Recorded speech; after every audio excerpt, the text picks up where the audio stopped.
y principalmente a la doctora Dolores Vázquez Alemán, quien es una ginecóloga experta, reconocida y certificada, y nos va a hablar de un tema muy interesante, el bioderecho en la atención en los delitos sexuales.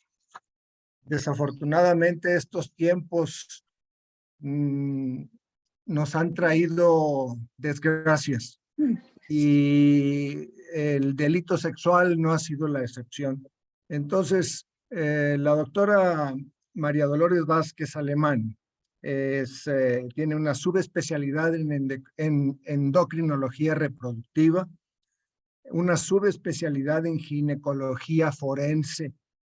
Ella es perito médico en ginecología y delitos sexuales de la Procuraduría General Procuraduría de Justicia General de Justicia de Nuevo León. Es presidente del Comité de Bioética del Colegio de Ginecología y Obstetricia. Es autora del libro Modelo de Atención Integral para los Servicios de Emergencia, Casos de Agresión Sexual Reciente. Ella es autora y coordinadora general del curso Ginecología con Enfoque Forense para Atención Hospitalaria de los Delitos Sexuales. Tiene el premio Mujer Tech del 2015 por el programa de atención hospitalaria de los derechos sexuales en Nuevo León. Expresidenta del Cuerpo Médico Hospital San José AC. Ella es miembro del Consejo Médico de la MedPACOM, profesor clínico de TechSalud, asesora de salud de Cáritas de Monterrey, miembro de muchos consejos y de algunas asociaciones importantes. Bueno, la doctora María Dolores Vázquez tiene el tiempo ya para que nos platique y nos cuente de este problema sexual, de los delitos sexuales. Doctora Dolores, bienvenida y muchas gracias. Gracias a usted, doctor Dagoberto, doctora, por la invitación que me hicieron. Yo tengo que entrar esta noche. Con Instagram. ¿Les puedo pedir que se silencien? ¿Tengo que entrar con qué, perdón? Por favor, si pueden apagar su micrófono. Aguántame. ¿Ya se ve la pantalla completa, doctor? Sí, se ve completa. Sí, se ve completa. Sí, ya está. Bueno, este tema del bioderecho en la atención de los delitos sexuales es un tema nuevo, es un tema que está tomando fuerza e importancia, ya que la bioética va ligada inevitablemente a todas las leyes que nos rigen, no solo a los protocolos médicos y a las leyes en salud. Estas son mis credenciales que ustedes ya conocen y les voy a decir un poquito de esta subespecialidad en ginecología forense. No existe en México como tal. Últimamente he sabido de algunos médicos que han salido con un entrenamiento en sexología forense, en lo cual pues se limita un poco a lo que es atención de delitos sexuales o personas víctimas de violencia. Al ser nosotros ginecólogos forenses, esto va un poquito más amplio. Esto nos permite intervenir en peritajes o en auditorías en salud de las instituciones en casos de conflicto o de dilema en toda el área de la ginecología. Entonces, es una subespecialidad que goza de gran prestigio en los Estados Unidos, en Inglaterra y en otros países, pero que apenas está en pañales en nuestro país. A ver, déjenme ver cómo pasa aquí.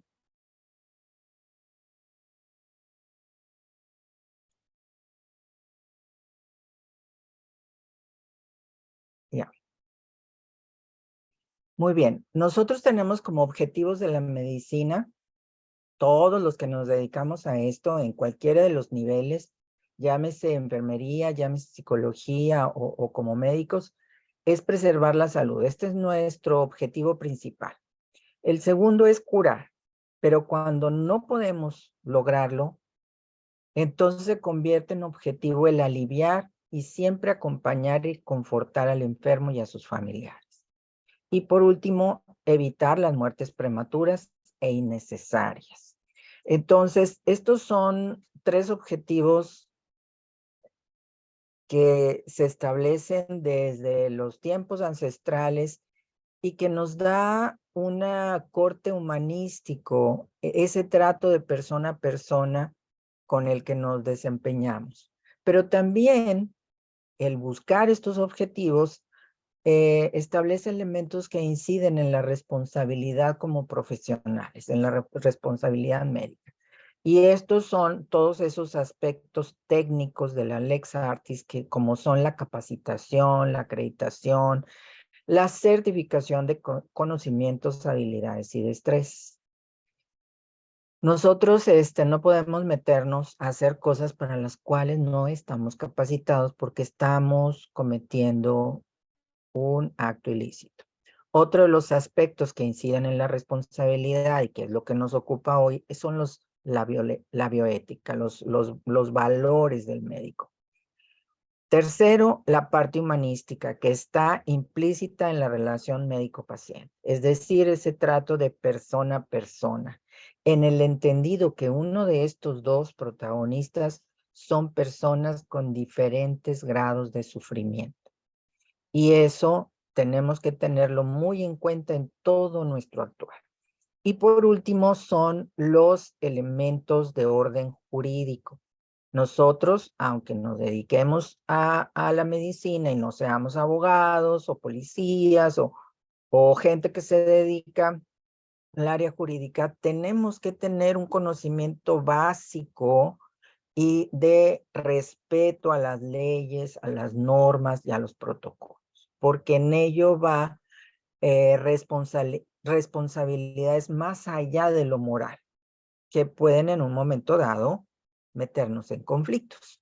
Por lo tanto, el saber es la primera obligación del médico y su máximo deber moral. El saber y en el entendido que se trata del conocimiento de nuestra área, de nuestra especialidad o nuestro, ¿cómo les diré? Área de expertise. Entonces, déjenme arreglar tantito esto. Aquí está. Muy bien. Nosotros tenemos estos 4 aspectos primordiales de la bioética, de los cuales ustedes conocen perfectamente, pero hay unos que están regulados, es decir, desde el punto de vista legal, a nivel público y son obligatorios, como la no maleficencia y la justicia. Pero yo les agregaría también la autonomía, que está regulada en las leyes y puede ser sancionado cuando no la preservamos. Y en cambio, la beneficencia, hacer el bien, entra en lo que es considerado a nivel privado y no tiene una connotación jurídica como tal. Aquí vale la pena detenernos un poco en el concepto de persona, el entendido como una totalidad de cuerpo y espíritu que se enmarca en el deber del respeto a la vida humana desde la concepción hasta la muerte. Por lo tanto, como estamos tratando con personas, tenemos la obligación de no producir daño, de prevenir el daño, de remover o retirar lo que esté haciendo daño y promover lo que le hace bien y revierte ese daño. Estos son conceptos básicos del trato de persona a persona y este concepto de persona es lo que las leyes judiciales están protegiendo y tutelando. Entonces, una persona es un individuo respetado éticamente por nosotros en nuestro actuar, pero tutelado jurídicamente, y ahí es donde va a ser lícito todo aquello que no alivia, que no lo daña, e ilícito todo lo que le causa un daño. Dicho esto, pues podemos entender y darnos cuenta que la bioética y el bioderecho son dos ramas que han tenido que tener un gran acercamiento en los últimos tiempos. Ambas disciplinas han tenido un gran impacto en los recintos legislativos. Hace varios años, aproximadamente unos 8, los magistrados de la Suprema Corte de Justicia hicieron una reunión en la cual convocaron a médicos, profesores de universidades, gente de prestigio en el área de salud, y juntos dijeron, ¿qué está pasando? ¿Por qué estos casos de conflicto médico-legal donde hay dilemas en múltiples áreas están llegando hasta la Suprema Corte? Entonces, los abogados que no saben medicina le pidieron a los médicos, explíquenos qué es la medicina curativa, qué es la medicina diagnóstica, qué es la medicina paliativa, por ejemplo, o la preventiva. Y entonces, con ese conocimiento, ahora esos legisladores establecieron reglas para poder ejercer la medicina en las diferentes áreas, tanto como medicina para servicios públicos, en situaciones de catástrofe. Entonces, dicen, bueno, ¿cómo voy a juzgar y cómo voy a dar una sentencia si yo no sé de lo que están hablando? Y esto ha sido para bien, pero también ha sido para mal. ¿Por qué? Porque ahora nosotros tenemos que tener más claros nuestras responsabilidades y ser más cuidadosos. Entonces, el bioderecho constituye una forma nueva de afrontar la búsqueda de solución de conflictos médico-legales.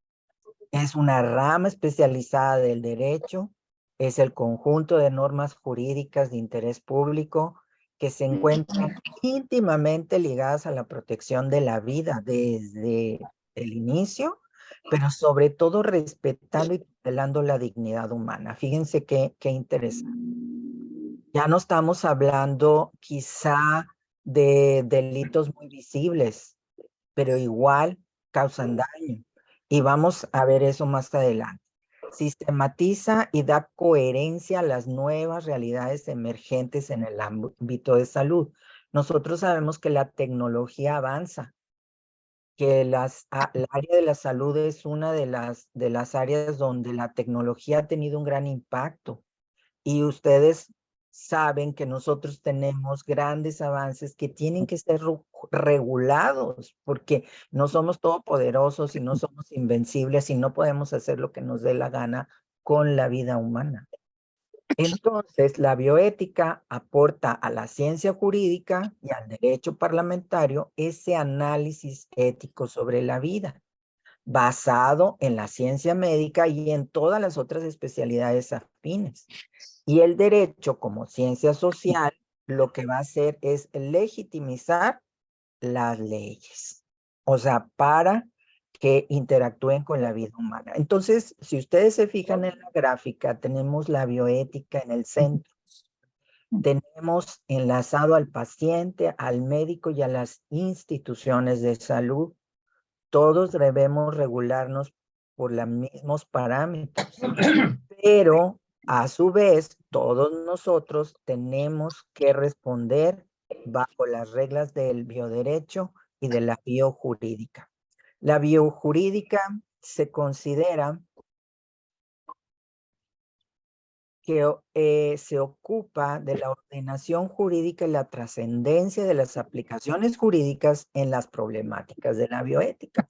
Parece un poquito trabalenguas, pero incluso salió por ahí un término que les debo confesar, me chocó un poquito, que decía biolegisladores, que son los que hacen leyes que tienen que ver con salud.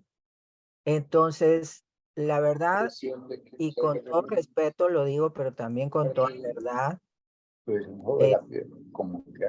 perdonen, pero alguien tiene... Alfredo Arias, por favor, quite su micrófono. Gracias. Gracias. Les decía de los biolegisladores. La verdad, nosotros sabemos que eso aquí en México es así como de risa.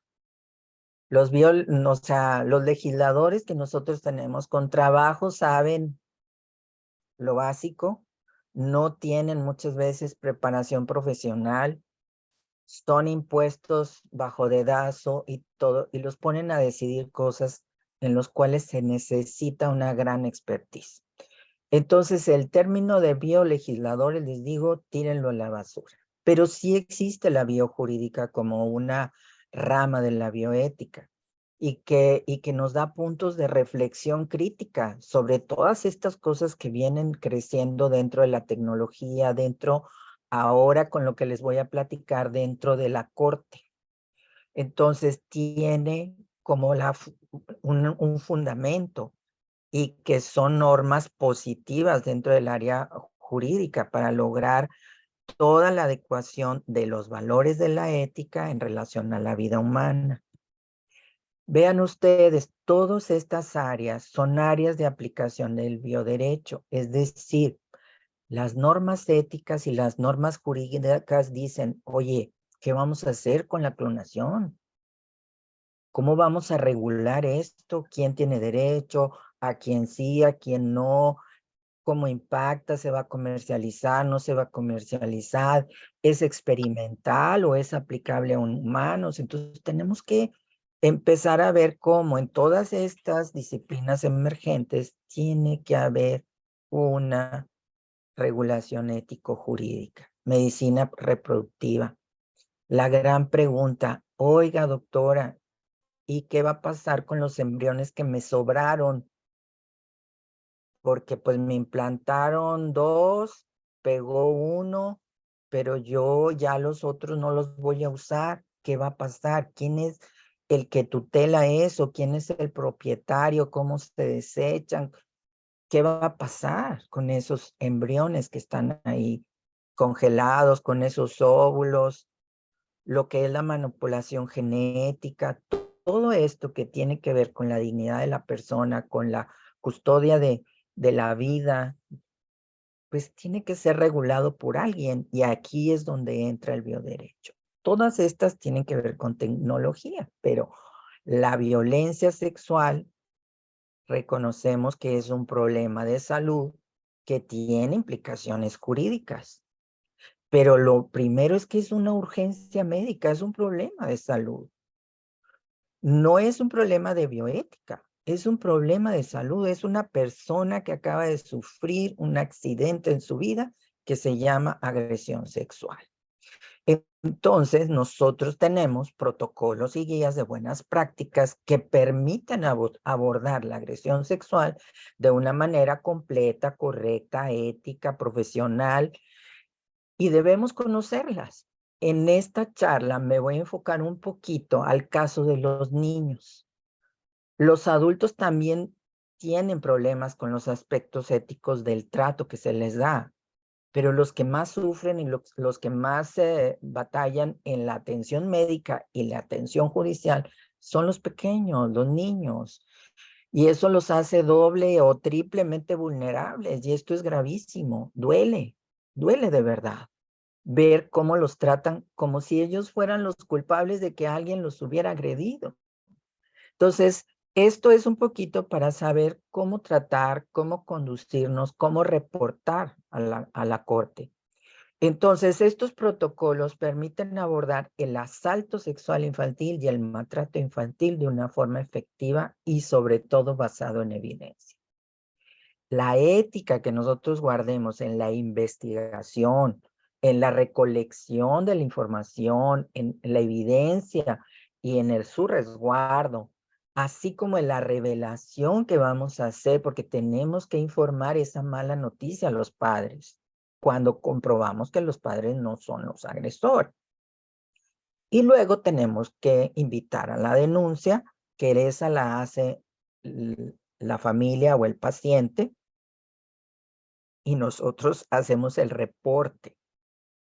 No es denuncia, es un reporte a la autoridad.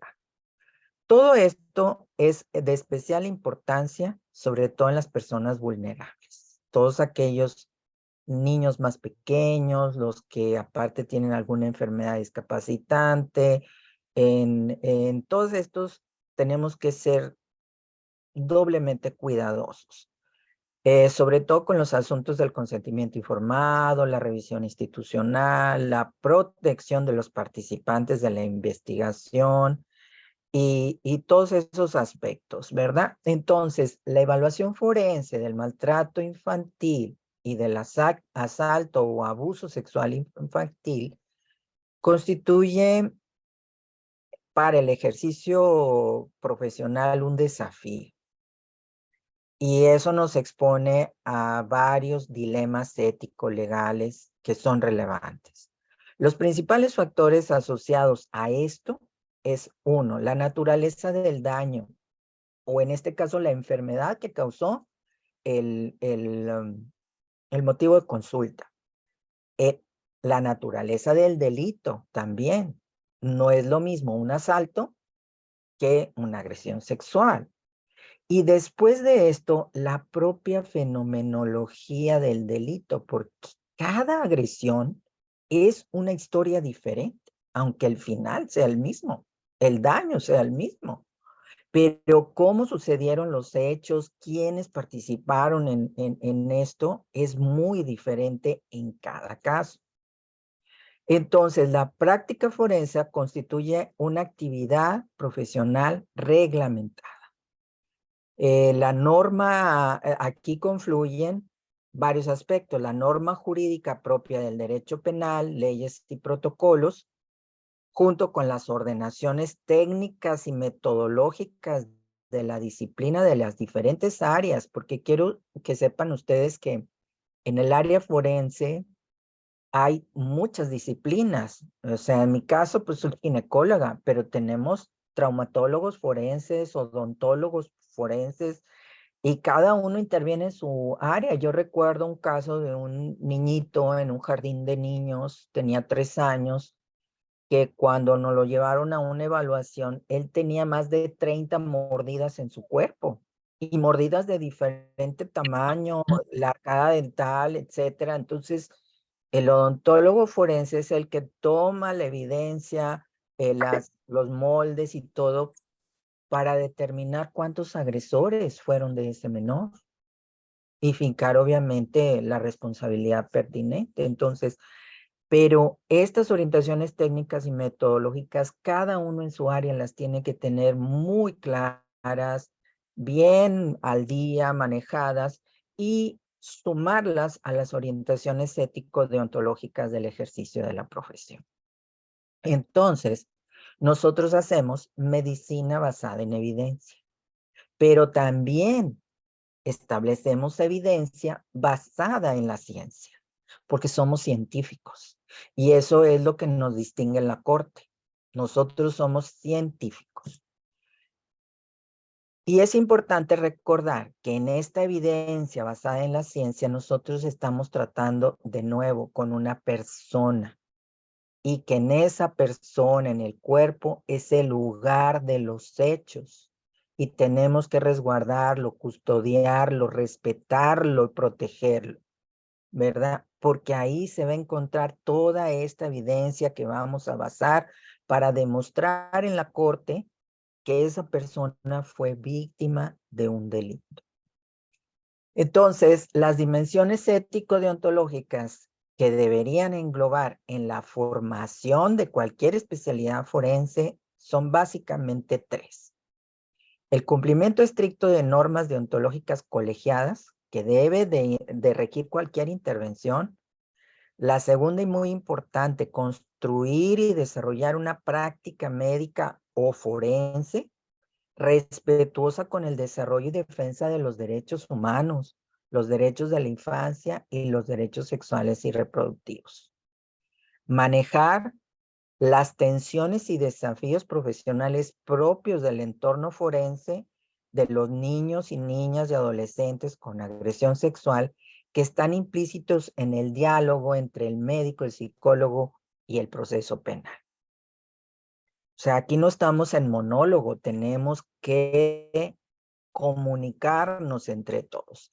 Entonces, los principios básicos y fundamentales a atender, pues son los que ya conocemos. El principio de no maleficencia, evitando dañar a los semejantes. El principio de justicia como concepto de equidad, que no permita discriminaciones en el ejercicio profesional, en razón de edad, sexo, raza, religión, causa de la lesión, preferencia sexual y cualquier otra circunstancia. En este caso, el principio de la justicia me recuerda a un médico de aquí de Monterrey, de Nuevo León, ginecólogo, que en la entrada de su consultorio tiene un letrero gigantesco que dice: en este consultorio no se atienden ni lesbianas ni gitanas. Entonces yo me quedé, oiga, doctor, ¿qué pasa con esto?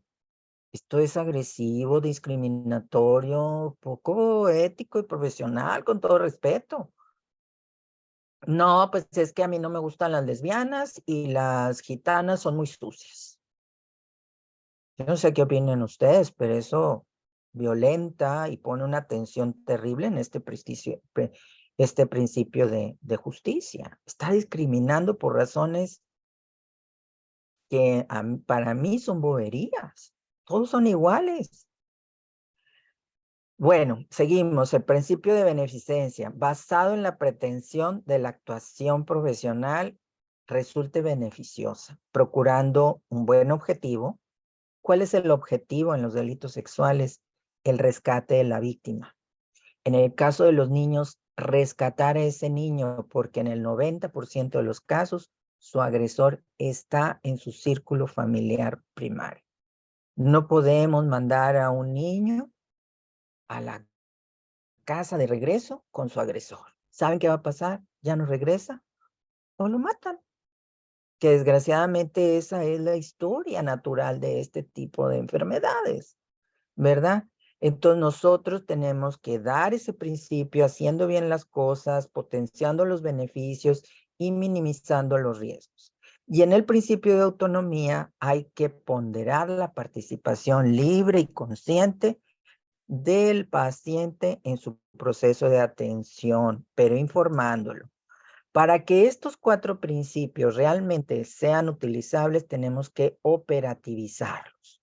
¿En qué? En normas y directrices de actuación profesional. Primero, con objetividad. Tenemos que ser objetivos. ¿Qué vamos a hacer y por qué lo vamos a hacer? Pues vamos a hacer el rescate del menor. ¿Por qué? Porque el riesgo a la vida, a una revictimización es alto. Tenemos que tener prudencia en la elaboración de dictámenes, hacer reflexión y buenos juicios. Tenemos que analizar lo que hemos encontrado, mantenernos imparciales, siempre con veracidad y con honestidad. ¿Por qué? Porque vean ustedes que cuando se establece un fallo en el ejercicio de la idoneidad profesional esperada, se nos puede revertir esto y fincarnos responsabilidades administrativas y civiles, por supuesto, sobre imprudencia, negligencia y impericia. Entonces, regresamos a la primera diapositiva. Nuestro máximo deber es el saber, el conocimiento. Porque nosotros podemos decirle a un juez, no, es que yo no hice ese protocolo porque yo no sabía.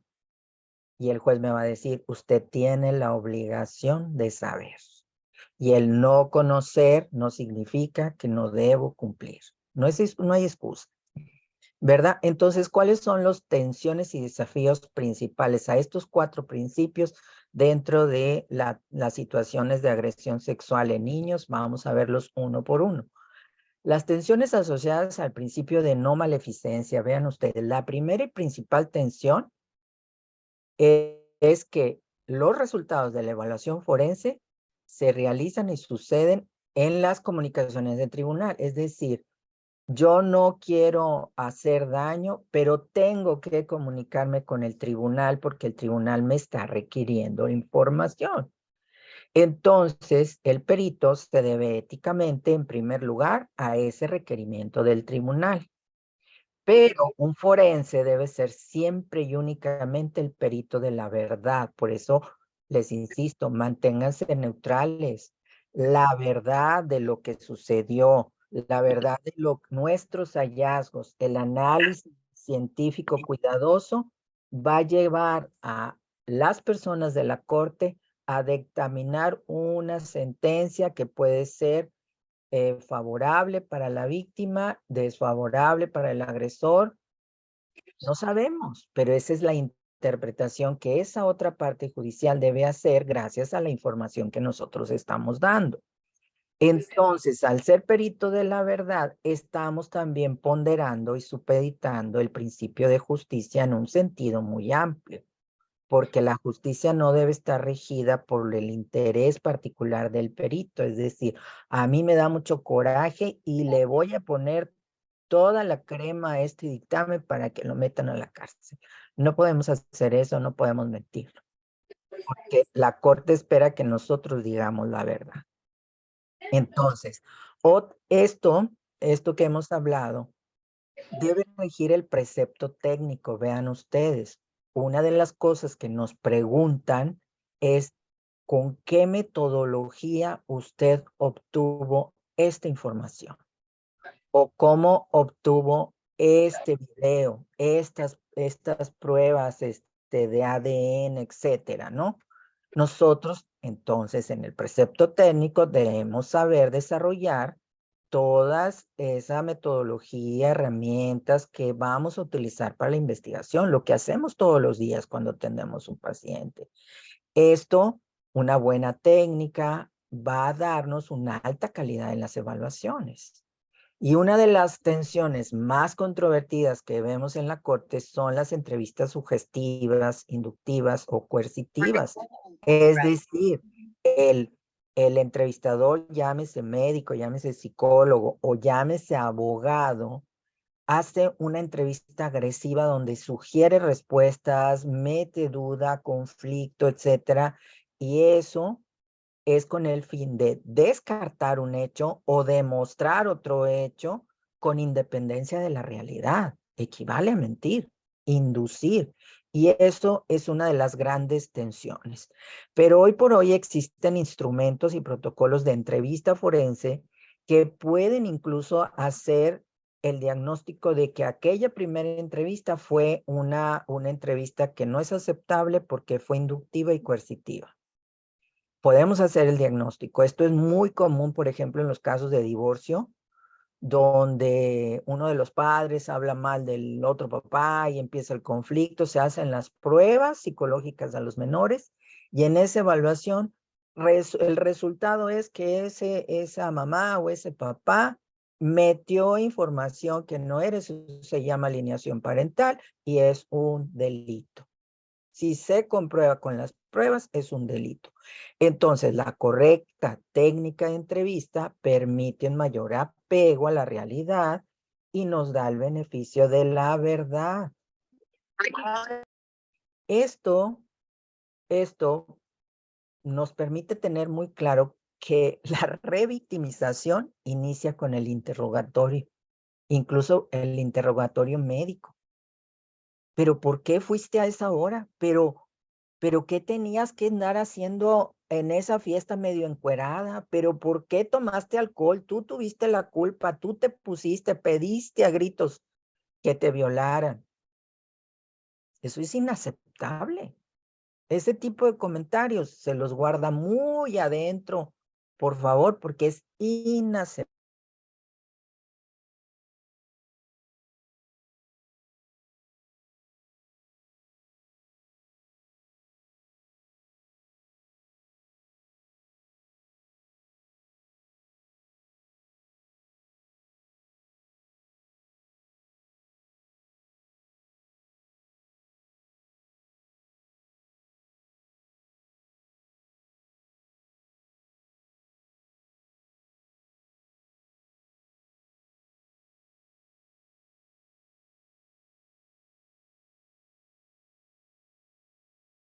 Que está ahí. Entonces, es bien, es muy, muy malo y crea mucha tensión. Otra de las tensiones asociadas al principio de autonomía tiene que ver con el respeto. Y lo puse así la foto medio borrosa porque así en la mayoría de los casos ven el respeto, como que sí existe, pero se ve borroso, no te preocupes, etcétera. En el respeto y la autonomía va básicamente el principio de la confidencialidad. Debe, por supuesto, informarse al paciente, la persona que está siendo evaluada, sobre las limitaciones de la confidencialidad y los resultados de la evaluación médica, porque estos deben y deberán ser informados de modo público en un tribunal. Recordemos que los delitos sexuales en el momento actual se ventilan mediante juicios orales. Entonces, y como se trata de un delito, esto se debe ventilar. En el caso de los menores, son delitos que se persiguen de oficio y no prescriben en el tiempo. Pero no tenemos el control, así dicen las leyes, y tenemos que decirle, señora, mire, yo todo esto lo tengo que informar. Es que no quiero que se sepa, es que yo no quiero que usted haga, es que la ley a mí me comanda que yo tengo que presentar la información, ¿verdad? Casi siempre lo que hacemos, es en la primera parte del dictamen ponemos el nombre completo del paciente y avisamos que a partir de ese momento en el resto va a ser las iniciales y ponemos solamente las iniciales y esto ayuda un poco en la confidencialidad, pero pues estamos informando y tenemos que al principio poner el nombre completo de la persona, identificarla plenamente. Y por otro lado, pues tenemos en base a este principio de autonomía el consentimiento válidamente informado. Aquí quiero detenerme tantito. Esto de la autonomía es muy importante. ¿Por qué? Porque alguien que es víctima puede convertirse en agresor. Y una vez que nosotros estamos en el proceso de atención, es prácticamente invisible la línea y a veces ni siquiera nos damos cuenta en qué momento la cruzamos y nos convertimos en agresores y estamos revictimizando.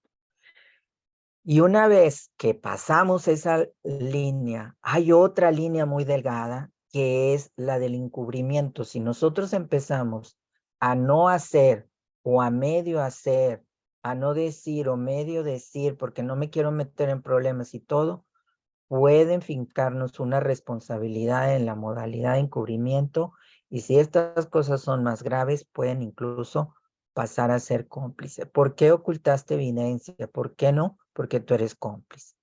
Entonces, aquí en Nuevo León ya hay un médico, hay un antecedente de un médico que trabajaba en Secretaría de Salud, que lavó heridas, suturó heridas, y la señora le decía, es que yo conozco a mi agresor, quiero denunciar, y él le dijo, no te van a hacer caso, ni para qué vayas, hombre, no te van a hacer caso, pero ella conocía el nombre y el apellido de su agresor, y ella quería poner la denuncia porque quería justicia. Entonces, el médico le invitó a que no lo hiciera, aparte de que lavó evidencia, cuando va a otro centro de salud, otra área, el médico que estaba ahí, pues tenía más conocimiento, más habilidades, hizo el reporte y una vez entrados en el juicio, el juez se entera de que ella había ido con un primer médico y empieza a investigar sobre ese primer médico y resulta que no notificó a la autoridad, que invitó a la no denuncia y que lavó evidencia y fue requerido por la autoridad y desgraciadamente el doctor se le fijaron cargos por encubrimiento y tuvo una pena de 6 años de cárcel. Entonces, tenemos que tener mucho cuidado en estas líneas. Y esto no estoy hablando de la parte forense, estamos hablando de cualquier acto donde el origen de la enfermedad que vemos en nuestro paciente puede ser la comisión de un delito. Por eso nosotros preguntamos motivo de consulta.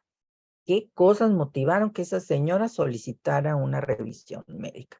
Y ahí nos vamos a dar cuenta. Entonces, en el consentimiento informado, pues tenemos que utilizar los protocolos de consentimiento válidamente informado, explicarlos, llenarlos completamente y ahora sí pasarlos al proceso de firmas.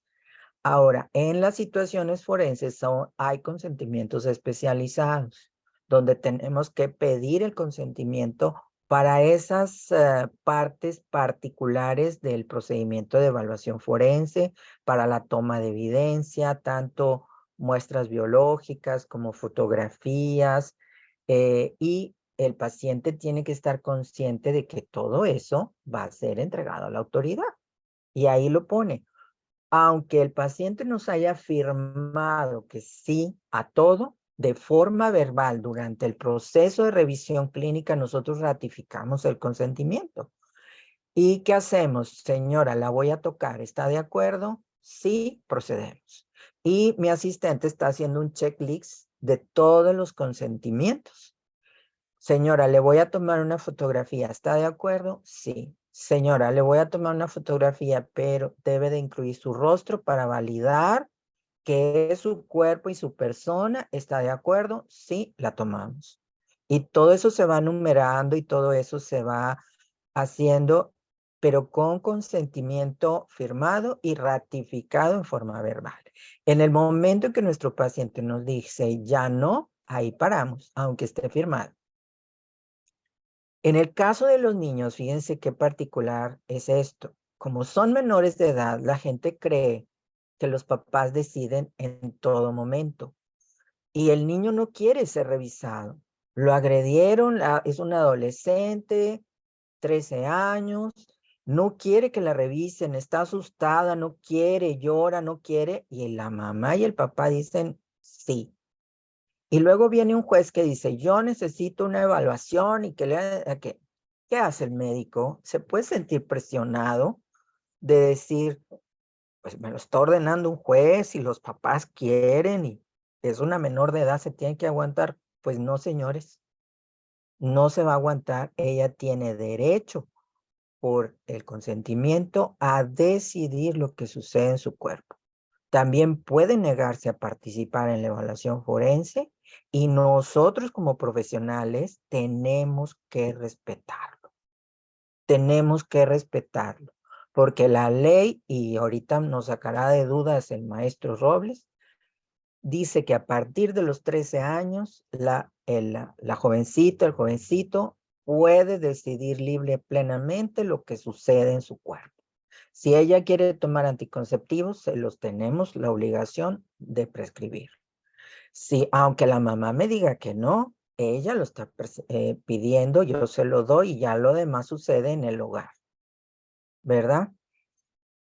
Todas las etapas de la evaluación deben ser siempre explicadas, aclaradas, con un lenguaje adaptado al desarrollo del niño para poder que él intervenga y participe activamente.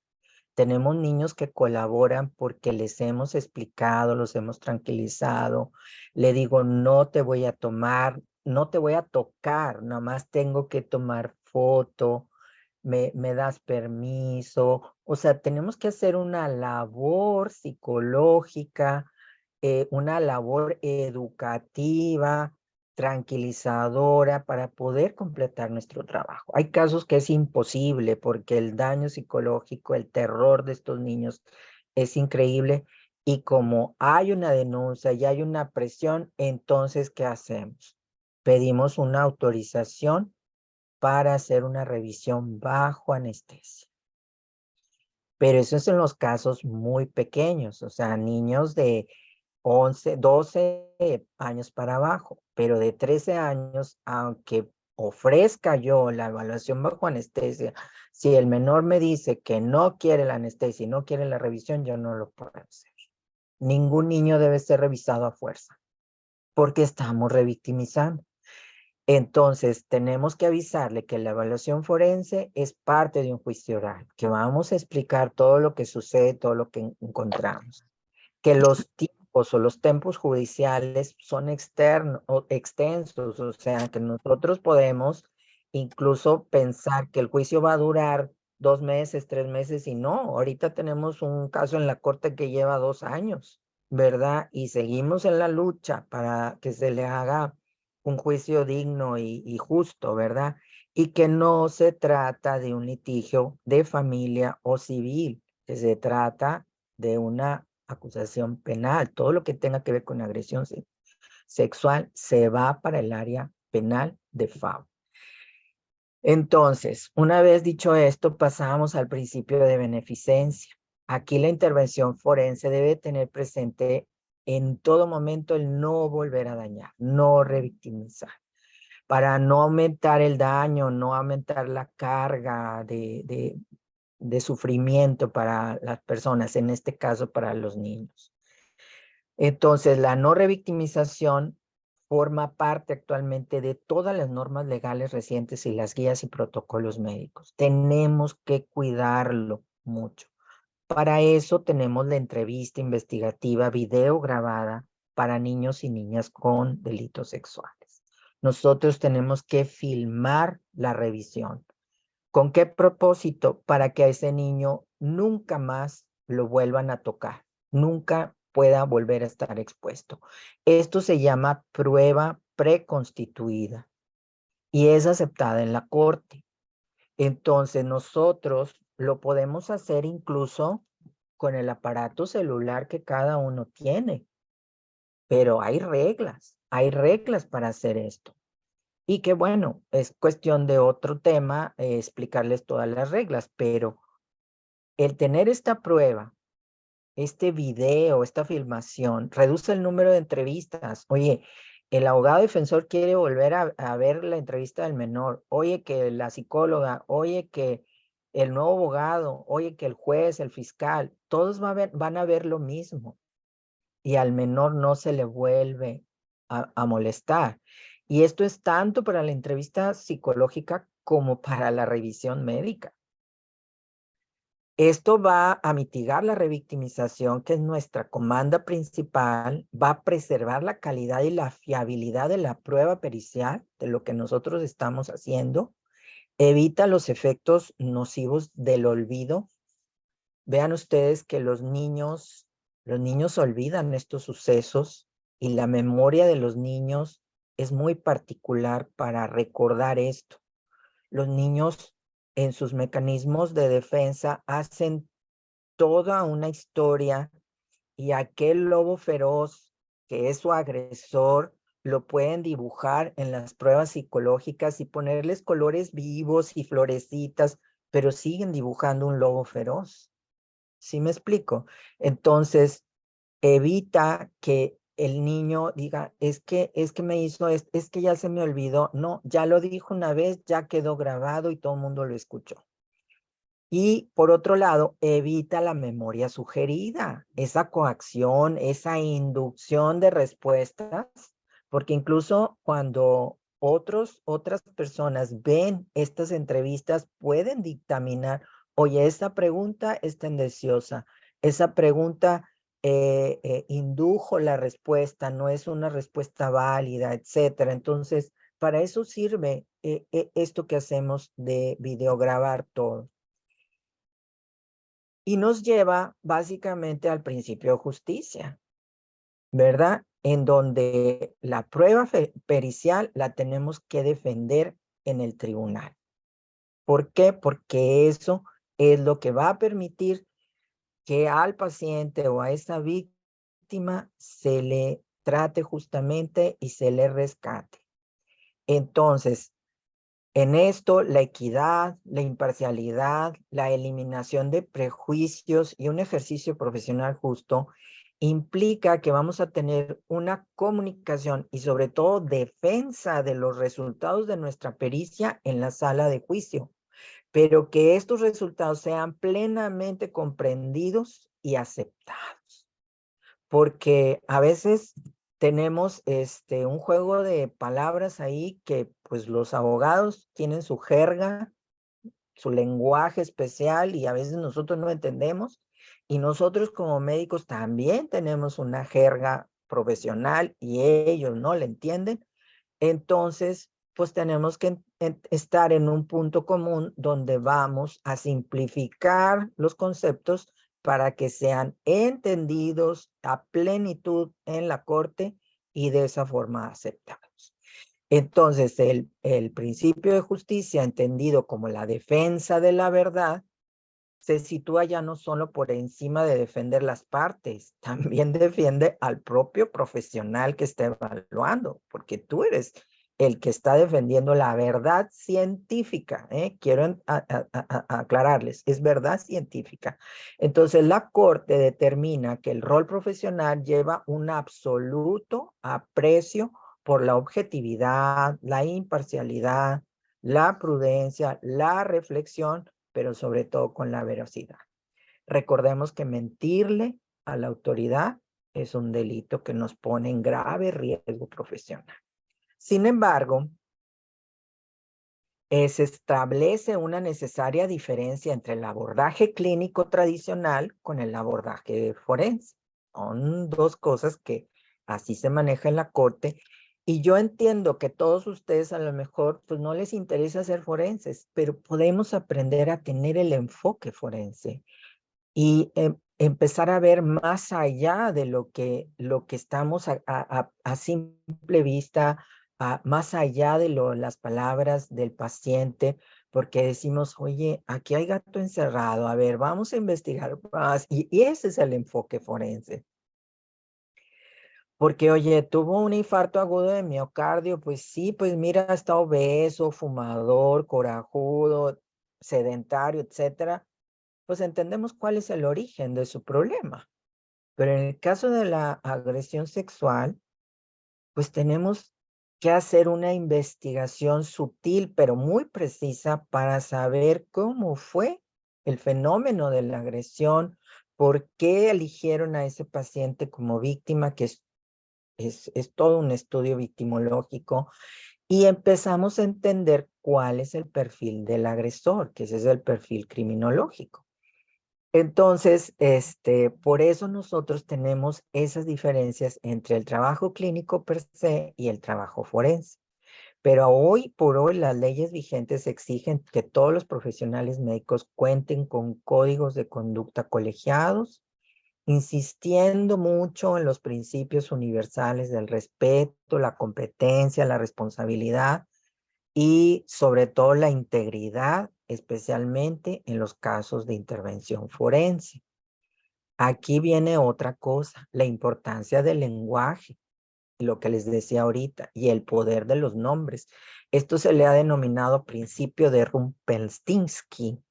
Si se acuerdan de los cuentos de los hermanos Grimm, por el cual denominar e identificar correctamente los conceptos, ya sea médicos o psicológicos, y hacerlos comprensibles, son elementos cruciales en la sala de juicio. Me tiene que entender, y muchos de los que somos maestros de la universidad, maestros en la escuela de medicina, que estábamos acostumbrados a explicar, tenemos que bajarlo todavía más y a veces, sacar las peras y las manzanas y explicar, porque no nos podemos retirar hasta no asegurarnos que la parte jurídica entendió a plenitud lo que yo hice, lo que yo encontré y mi diagnóstico. Entonces, la explicación, que puede ser confusa, incomprensible o inconexa, aunque sea verídica, acertada y relevante, puede generar un grave conflicto, una grave tensión en el principio de justicia, porque yo hice todo bien, todo, pero no lo supe comunicar. Entonces, la correcta comunicación, ya sea verbal y escrita, de todos los conceptos, pone a la prueba pericial en la posibilidad de ser comprendida por todas las partes durante el acto del juicio oral. Aquí, para concluir, quiero decirles que hay mucha victimización oculta. Mucha. Y vamos con todas las esferas, hay falta de estadísticas. Como son delitos vergonzosos, son de esas cosas que pasan y nadie dice, en mi colonia no pasa, en mi familia no hay de esto, no, hombre, mis amigas tampoco, en la escuela menos, todos son gente linda, pero podemos tener agresores en todos lados y no verlos. hay falta de marcos teóricos, no hay una alarma social, o sea, yo veo cómo la violencia está normalizada de una forma escandalosa, hay déficit en el control penal, hay falta de políticas públicas, hay una falta en la conciencia individual y pública, hay una revictimización oculta. Pero creo que mantener los valores éticos, morales, de nosotros como profesionales permite aportar ese granito de arena para que las cosas cambien. Entonces, el enfoque, fíjense bien, no quiero que sean forenses, quiero que tengan el enfoque y se lleven eso a casa. Con eso es primero saber el conocimiento, aprender, entender las leyes que nos responsabilizan, protocolos. Segundo, observar. Hay que observar a los niños, hay que observar a los adolescentes, observar atinadamente a nuestras mujeres jóvenes, incluso embarazadas o ya mayores, todas pueden ser víctimas de una agresión sexual. Luego es escuchar, escucha lo que te dice, pero escúchalo cuidadosamente porque a veces dicen lo que se les pasó veladamente, ¿verdad? Y eso nos para las antenas, el foco rojo empieza a encender y una vez que nosotros con el conocimiento, la observación y el haber escuchado, tenemos que creer que algo está pasando. Créele a ese niño que alguien lo lastimó. Créele, porque un niño de 4, de 5 años, que desgraciadamente es la edad que más les gusta a los villanos, no inventa esa historia, no tiene la capacidad intelectual y cognitiva para inventar y maquiavelar todas estas historias. Una vez que ya creímos que algo está pasando, que estamos identificando objetivamente signos y síntomas, tenemos que investigar cuidadosamente, respetuosamente, y analizar lo encontrado, reflexionar, emitir diagnósticos precisos y, por supuesto, reportar. Son cosas básicas, manteniendo siempre la objetividad, la prudencia, la veracidad y la honestidad, rodeadas y englobadas con gran humanismo.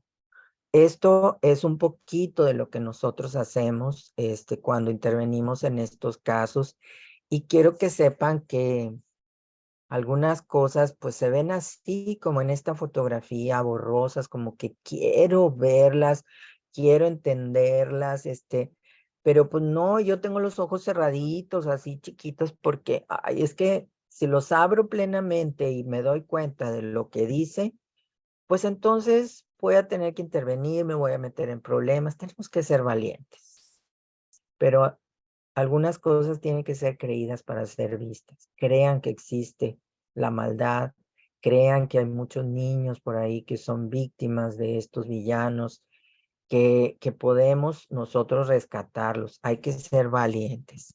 Les agradezco mucho la invitación y que me hayan escuchado este rato. Les dejo mi correo y estoy a sus órdenes para cualquier comentario o pregunta que gusten. Porque esto es válido para niños, ¿verdad? Entonces, y tenemos que ver por qué lo eligieron, cómo se puso, por qué es vulnerable, cómo se puso, porque tenemos que hacer un poco de prevención. Tenemos que ver cómo podemos ayudarlo para que no sea presa de otro. Son depredadores, andan buscando presas. Recordemos que una agresión sexual tiene múltiples víctimas. En el caso de los menores, en el caso de los adultos, es 1 a 1 casi siempre, ¿verdad? Entonces, pero con los niños son múltiples víctimas de un solo agresor. Entonces tenemos que ver todos estos perfiles para poder hacer una intervención. Excelente, muchas gracias. Muy buena observación. Muchas gracias, Lourdes. De nada. Excelente Gracias, conferencia. Quique.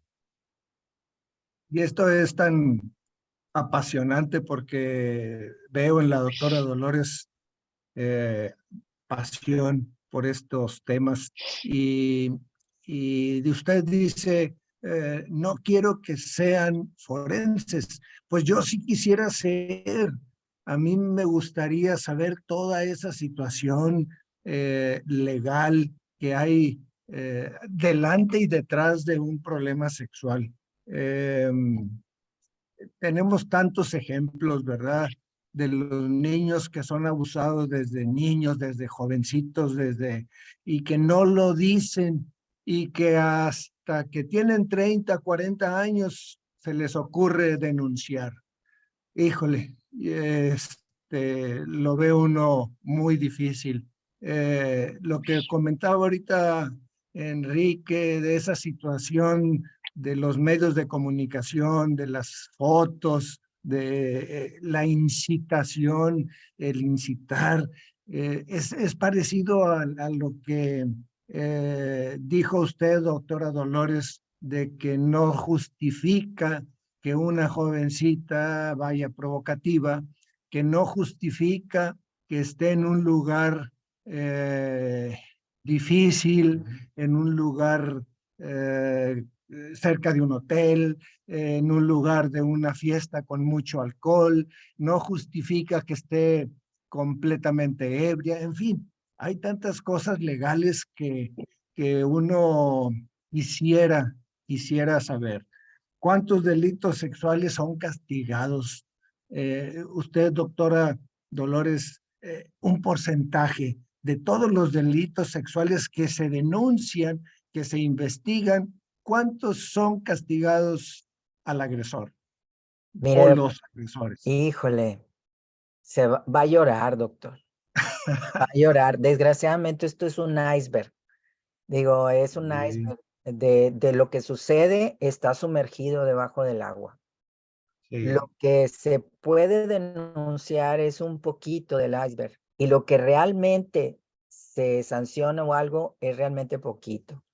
Está entre el público la licenciada Silvia Adame, que ella, aparte de ser abogada penalista, es mi amiga y es psicóloga.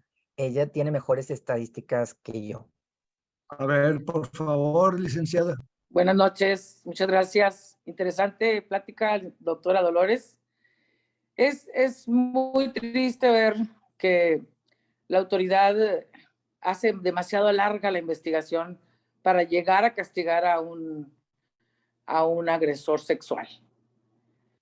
Se empieza por una investigación, se manda al menor de edad a una evaluación psicológica con peritos de la Procuraduría, eso puede tardarle 3 a 4 semanas.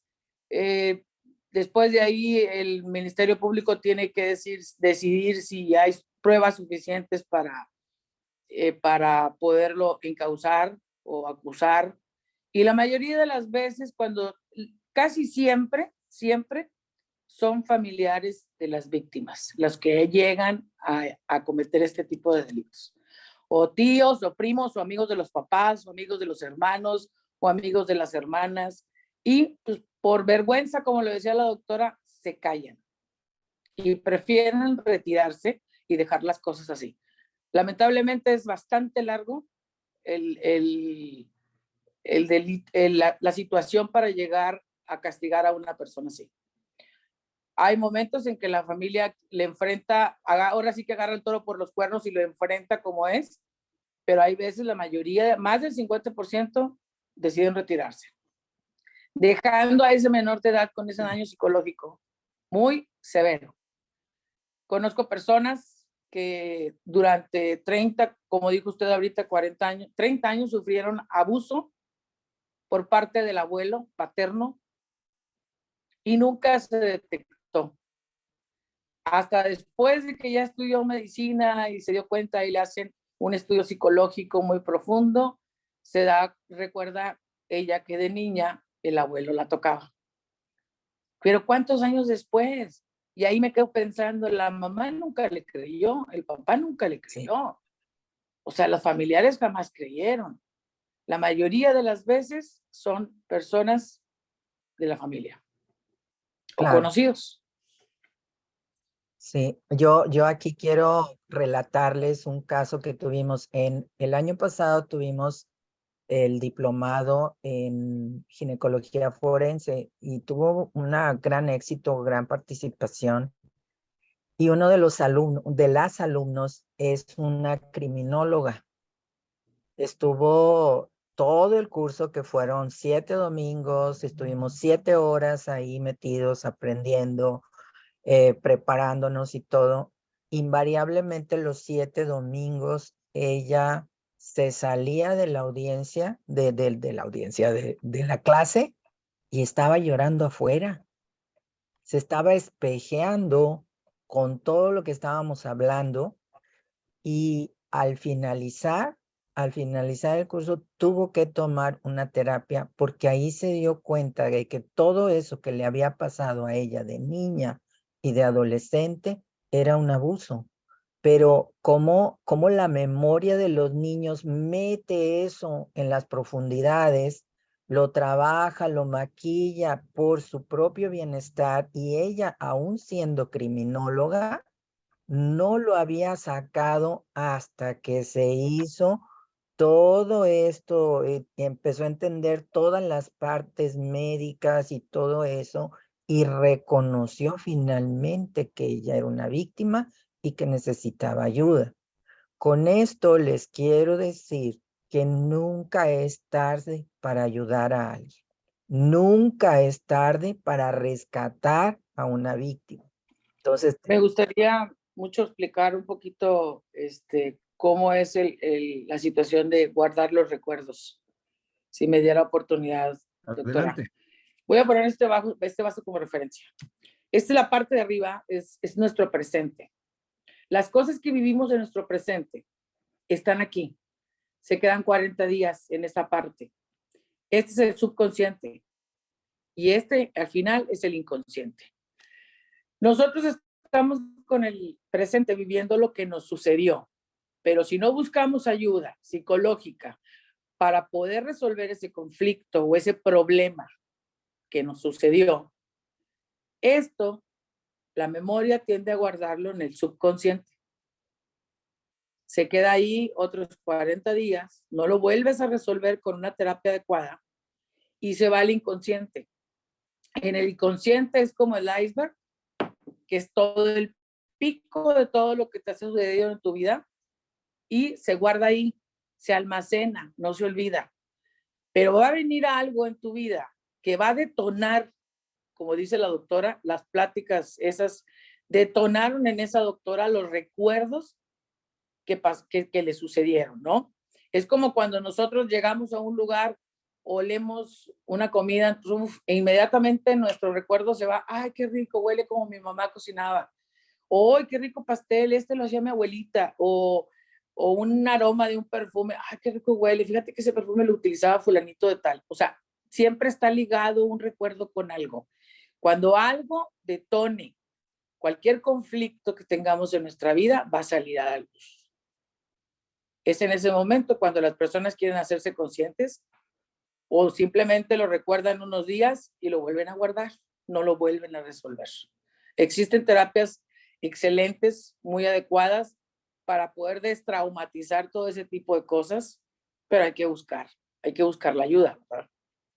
Ese es el proceso de almacenamiento de las cosas desagradables en nuestro inconsciente que se van guardando. Muchas gracias. gracias, Silvia. Muy bien, muy bien. Pues, ¿alguien quiere hacer algún otro comentario, pregunta?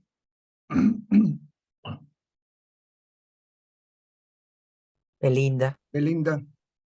Bueno, pues después de agradecer muchísimo a la doctora Dolores Vázquez por esta excelente intervención, yo, después de lo que han dicho los demás, creo que las preguntas que iba a hacer y lo que iba a comentar sobra. Sin embargo, lo único que quisiera agregar es que a veces de estos temas no los queremos hablar así abiertamente como lo hemos hablado el día de hoy con la doctora Dolores Vázquez, con los comentarios tan certeros de la licenciada Silvia Adame y con las preguntas que han hecho también aquí quienes están escuchando, pero que estemos conscientes que estos temas hay que hablarlos y hay que estudiarlos y hay que escucharlos de especialistas, porque a cualquiera de nosotros nos puede suceder que llegue alguien a pedirnos ayuda. Más los que son médicos, en cualquier momento puede llegar a la consulta una persona que requiera ser escuchada y remitida a la autoridad correspondiente. Y quienes somos maestros, quienes somos maestras, también podemos recibir alguna mujer, algún hombre que haya sido violentado, que haya sido abusado. A mí personalmente sí me ha tocado que se han acercado a mí para decirme he sido violentada o que tienen dudas si eso que les pasó fue violencia o no. Así es que por eso estos temas son tan importantes y más importante es tener a gente tan especializada y que explica de manera tan certera las cosas como la doctora Dolores Vázquez. Muchas gracias. Gracias. Muy bien. Doctora, pues doctora Dolores, le agradecemos mucho su participación, estar aquí con nosotros. Es bienvenida a todas las sesiones, la vamos a seguir invitando a escuchar otros ponentes, etcétera. Y pronto le haremos llegar su constancia Muchas de gracias, doctor. participación. Y gracias ¿Verdad? a todos por estar aquí esta noche. No, gracias a todos ustedes también.